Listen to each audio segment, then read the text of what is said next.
नमस्कार, मैं देवीलाल रोज, सहायक आचार्य हिंदी।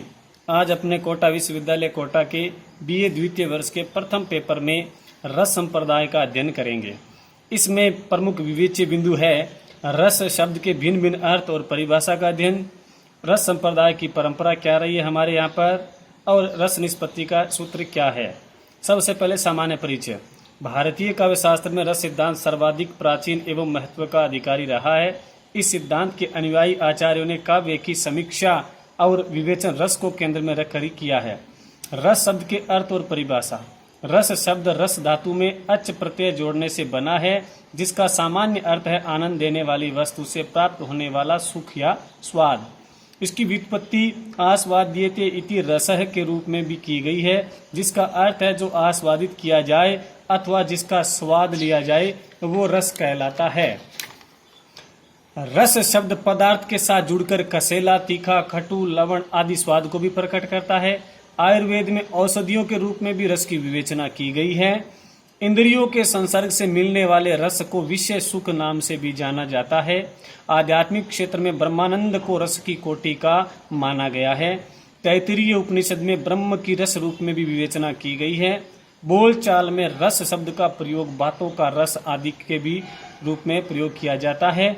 काव्य को पढ़ने, सुनने, देखने में जो आनंद आता है उसे रस कहते हैं। अर्थात इस प्रकार से भिन्न भिन्न जगह पर रस शब्द का प्रयोग है, भिन्न भिन्न अर्थों में किया जाता है।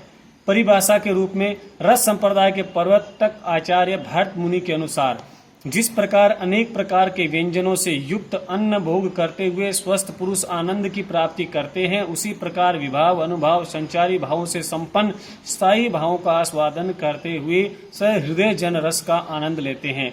यह परिभाषा आचार्य भरत मुनि ने दी है। फिर अभिनव गुप्त के अनुसार सर्वथा रसनात्मक विघ्न प्रतीति ग्राह्यो भाव एवं रस है, अर्थात किसी भी प्रकार का रस प्रदान करने में कोई भी प्रकार का विघ्न नहीं होता हो, वह ग्रहण किया जाने वाला भाव ही रस है।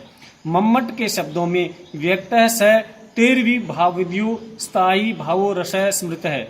सामान्य शब्दों में काव्य को पढ़ने, देखने, सुनने से जो आनंद की प्राप्ति होती है वही रस कहलाता है।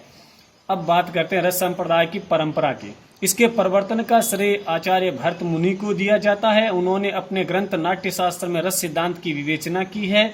इस ग्रंथ में भरत मुनि से पहले के रस के आचार्यों का उल्लेख भी है, अर्थात भरत मुनि से पहले भी बहुत सारे आचार्य हुए थे जिन्होंने रस शब्द के बारे में विचार विमर्श किया था। राजशेखर ने अपनी काव्य मीमांसा में नंदिकेश्वर नामक आचार्य के नाम का उल्लेख किया है। भरत मुनि ने नाटक के तत्व के रूप में इसकी विवेचना की और नाटक के 3 तत्व माने वस्तु, नेता और रस। भरत मुनि के बाद इस संप्रदाय को लेकर जो काव्य शास्त्रीय परंपरा विकसित हुई, उसके प्रथम छोर पर आचार्य भामह और अंतिम छोर पर पंडित राज जगन्नाथ अवस्थित है।